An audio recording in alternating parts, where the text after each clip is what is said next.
What if the most powerful being in the universe fell in love with the one man nobody noticed? Not a king, not a warrior, not a billionaire. A janitor. A man who mopped floors for a living. This is the story of Queen Zara of the Veltorian Empire. A civilization so advanced, they had already conquered 3 galaxies. And she needed a partner. Not just any partner. A partner worthy of sitting beside the most powerful throne in the known universe. So she designed a test. The greatest test ever created. 1,000 men entered her royal palace. Princes, generals, scientists, warriors, the richest and most powerful men from across every world. Every single one of them failed. Every single one, until a young man from Earth walked in holding a mop, wearing a gray uniform, with dirt on his hands and nothing in his pockets. And Queen Zara looked at him and said one word. You. Today we find out why. Let me show you exactly how this happened. Her name was Zara, and she was not like anyone you have ever heard of. She stood 7 feet tall with skin the color of moonlight. Her eyes were deep silver, like 2 mirrors reflecting the stars. When she walked into a room, every sound stopped, every breath held. People did not just look at her. They froze. Queen Zara ruled the Veltorian Empire. That empire stretched across 3 galaxies. 47 planets answered to her name. Her fleet had 3,000 warships. Her treasury held wealth that made Earth's richest billionaires look like children with pocket change. She was 26 years old. And she was completely alone. Not because nobody wanted her. The opposite was true. Every powerful leader in the known universe wanted Queen Zara. They sent her gifts. They sent her letters. They sent armies of ambassadors carrying gold and jewels and promises of power. But Zara did not want any of that. She had grown up watching her mother rule alone. Her mother had been the queen before her. A strong woman. A brilliant woman. But a deeply unhappy one. Her mother had married a man chosen by advisors. A man chosen for political power. A man who looked perfect on paper and was completely empty inside. Zara watched her mother cry behind closed doors. She watched her mother pretend to smile at royal dinners. She watched her mother slowly disappear inside a marriage that had everything except one thing. Real love. When Zara became queen at age 22, she made herself one promise. She would never do that. She would never choose a partner based on power or wealth or status. She would choose a partner based on something real. Something true. Something that could not be faked. But how do you test for that? How do you look at a man and know his real heart? That question kept Zara awake at night. She sat on her throne in the great palace of Veltor Prime and stared at the ceiling. She walked the long glass corridors alone. She stood at the edge of her observation deck and looked out at the stars and asked them the same question every night. How do you know who a person really is? Her advisors suggested tests of intelligence. Zara refused. Clever men could fake intelligence. Her generals suggested tests of combat. Zara refused. Strong men could fake courage when they had something to prove. Her council of elders suggested tests of wealth and leadership. Zara refused them too. She wanted something deeper. Something that reached past the performance. Past the armor every powerful man wore when he knew he was being watched. She wanted to see who a man was when he thought nobody important was looking. That was the key. That was everything. She spent 6 months designing the test. She consulted ancient Veltorian scholars. She studied the behavioral patterns of 1,000 different civilizations. She read every text ever written about human character across 47 worlds. And finally, she built it. The Great Selection. 1,000 invitations went out across the galaxy. They were sent to the most powerful, most accomplished, most celebrated men from every corner of the Veltorian Empire and beyond. Princes from the twin moons of Calder, generals who had won legendary battles across the Outer Rim, scientists who had unlocked the secrets of dark matter, warriors whose names made entire armies surrender without a fight. And at the very bottom of that invitation list, almost by accident, one more invitation went out. It went to a small blue planet called Earth. Third rock from its sun, barely space-capable, a civilization still figuring out how to live together on a single world, not exactly known for power or greatness across the galaxy. The invitation landed in a city called Chicago. On a Tuesday morning, in the break room of a hospital, a young man named Marcus Cole was eating a sandwich when he noticed the strange, glowing envelope on the table beside him. He looked around. Nobody else seemed to see it. He picked it up, opened it slowly. He read it 3 times. Then he looked down at his gray janitor uniform, at the mop leaning against the wall beside him, and he laughed. He actually laughed out loud. Because Marcus Cole had never been invited to anything important in his entire life. And now the universe was asking him to compete for the hand of a queen. He almost threw the invitation away. Almost. The Palace of Veltor Prime was the most beautiful building in 3 galaxies. It rose from the surface of the planet like a crystal mountain. Its towers caught the light of 2 suns and scattered it into 1,000 colors. Its walls were made from a material that hummed softly, like the palace itself was alive and breathing. Gardens floated in the air around it. Waterfalls fell upward. The sky above it was always a deep shade of violet, even at midday. Marcus Cole stood at the entrance and could not speak. He had traveled 4 days through a Veltorian transport portal to get here. He had barely slept. He had barely eaten. He was wearing the nicest clothes he owned, which was a clean gray button-down shirt and dark pants that he had ironed 3 times that morning back in his small apartment in Chicago. Around him stood 999 other men. And Marcus had never felt smaller in his life. To his left stood Prince Davorian of the Calder Moons. 7 feet of pure muscle, wrapped in gold armor that probably cost more than every building on Marcus's street combined. He had a jaw like cliff edge and eyes that looked like they had never once felt doubt. To his right stood Admiral Vex Corrigan, the most decorated military commander in the Outer Rim. He wore 17 medals on his chest. He had won 43 battles.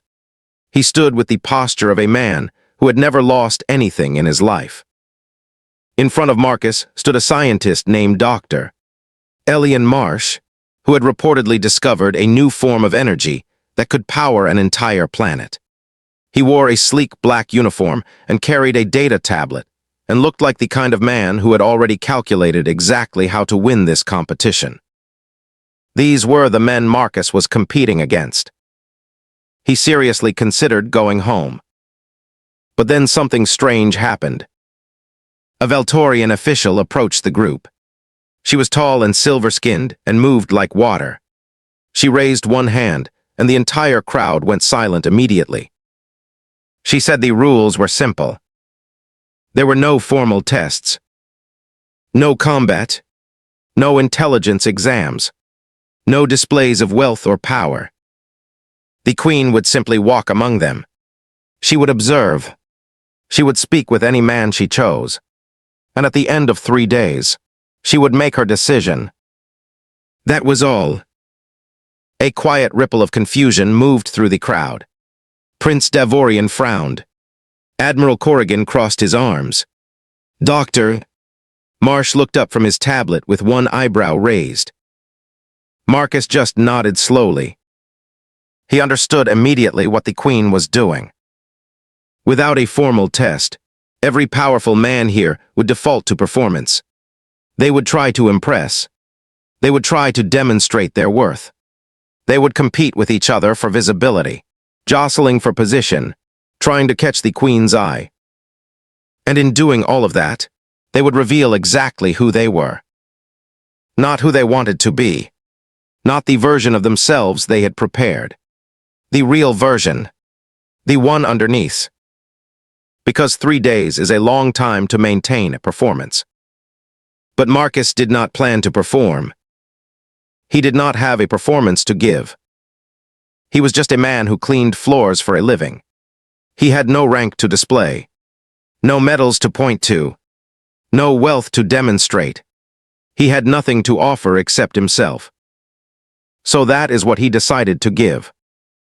On the first morning, while the other men were positioning themselves near the queen's walkway, trying to be seen, Marcus quietly found the section of the palace garden where the floating walkways needed cleaning. The Veltorian cleaning staff were overwhelmed with the extra guests. 2 young Veltorian workers, barely teenagers, were struggling to carry an enormous ceremonial urn that had fallen from its stand. Nobody else noticed. Marcus noticed. He walked over without thinking. He helped them lift it. He helped them carry it back to its place. He laughed with them when they nearly dropped it a second time. He spent 40 minutes helping them organize the garden before the morning ceremonies began. He did not know that Queen Zara was watching from a high window. He did not know she had been watching him since the moment he arrived. By the second day, the palace had turned into a competition none of the men had expected. Without a formal structure, the powerful men had created their own. They formed small groups. They strategized. They tried to engineer moments where the queen would notice them. Prince Davorian reportedly arranged for a private musical performance in the royal courtyard, filling it with rare flowers imported from his home moon, specifically because he had heard the queen enjoyed them. Admiral Corrigan requested a formal audience and delivered a 30-minute speech about his military accomplishments. Dr. Marsh presented the queen with a data crystal containing 10 years of his most important scientific research. The queen listened to all of them politely. She smiled at all the right moments. And she felt absolutely nothing. She had felt this before. The performance of greatness. She could recognize it now within seconds. The way a man's chest expanded slightly when he was about to say something he had rehearsed. The way his eyes moved to check if she was properly impressed. The subtle shift in energy when a man was not actually talking to her, but to the idea of her. To the throne. To the empire. To everything she represented. Not one of them was actually seeing her. And Zara was so tired of not being seen. She walked through the eastern wing of the palace on the second afternoon. She had dismissed her attendants because she needed to think. She rounded a corner and nearly walked directly into Marcus Cole, who was on his hands and knees helping a young Veltorian child find a small silver toy that had rolled under one of the decorative floor panels. He did not see the queen at first. He was too focused on the child. He had found the toy and was holding it up triumphantly, making a small fanfare sound with his mouth, watching the child's face light up with that specific joy that only children have.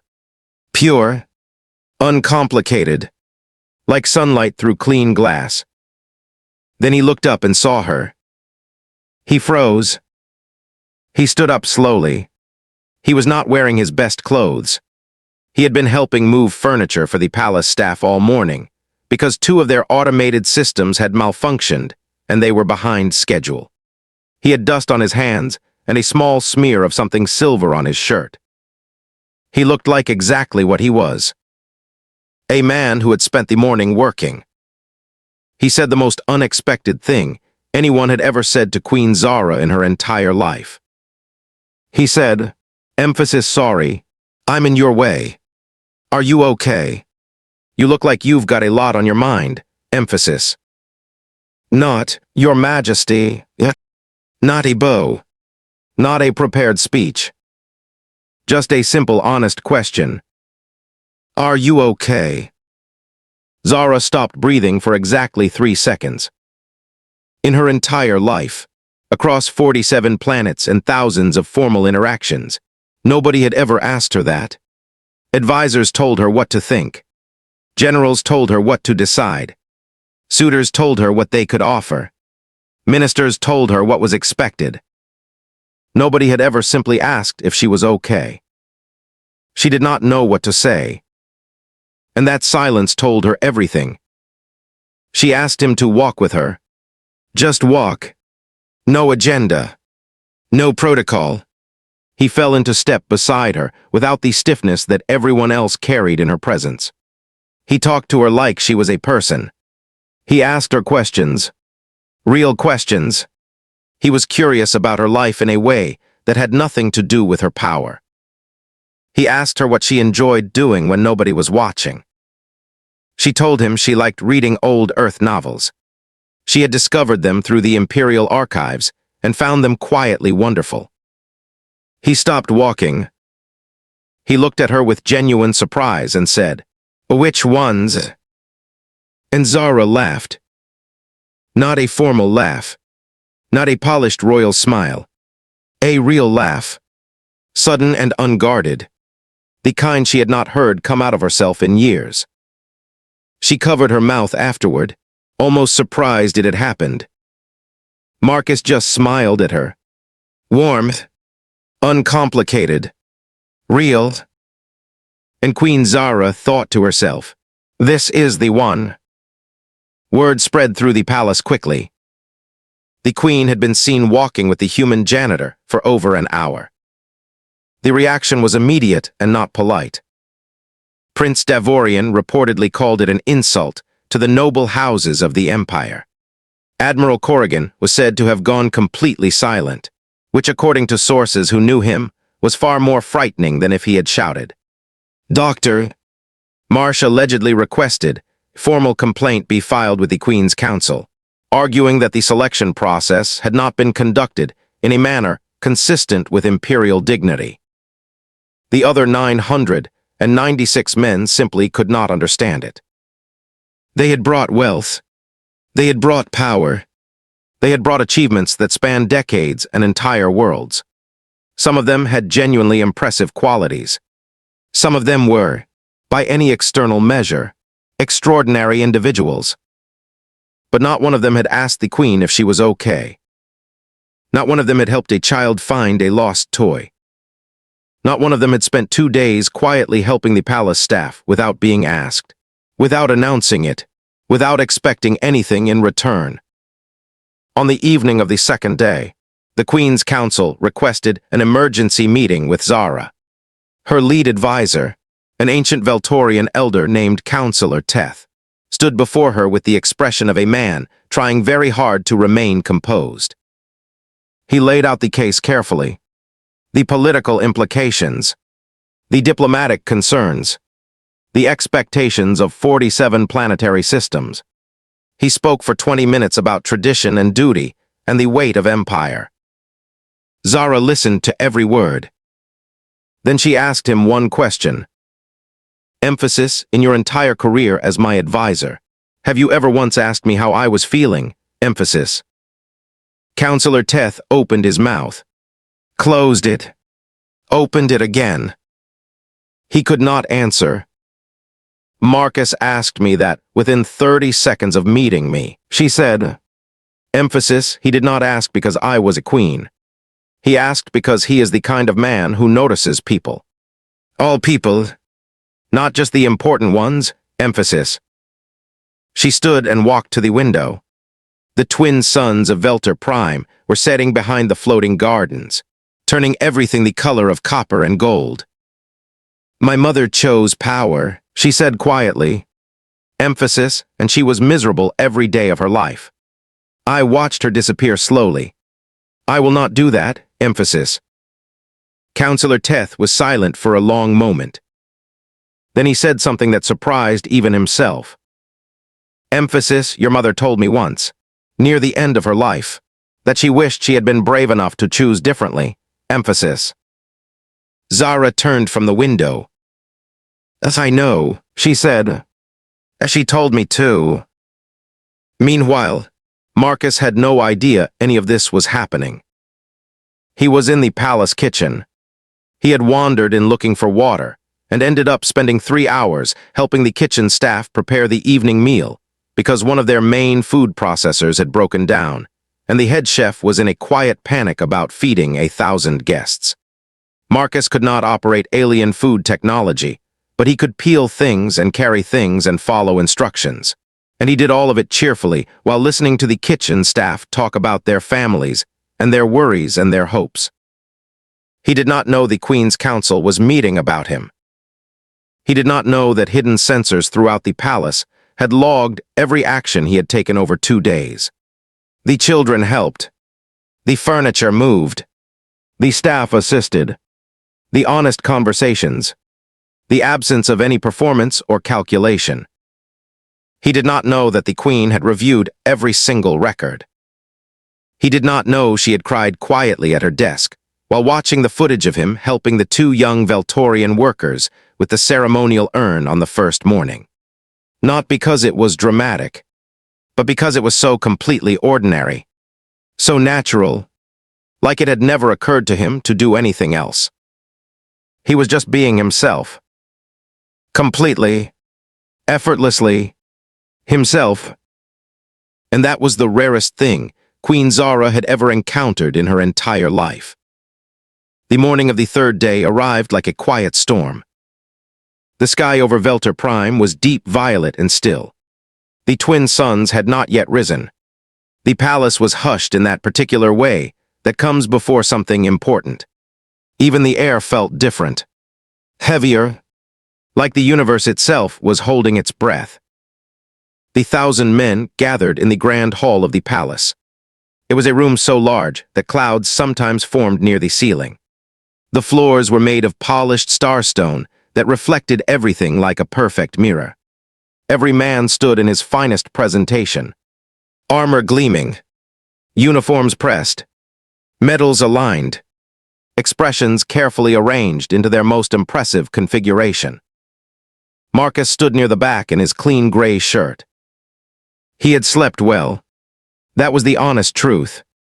While other men had reportedly stayed awake strategizing and repositioning and calculating, Marcus had gone to bed at a reasonable hour, slept deeply, and woken up feeling like himself. He did not know what today would bring. He did not have a plan. He just stood quietly and waited. Queen Zara entered the hall from the high doors at the far end. She wore silver ceremonial robes with glowing blue crystals along the collar and sleeves. Her crown was simple and elegant. She walked without attendants. Alone, her footsteps echoed through the vast silence of the grand hall. She walked the full length of the room. Past the generals, past the princes, past the scientists and warriors and leaders of worlds.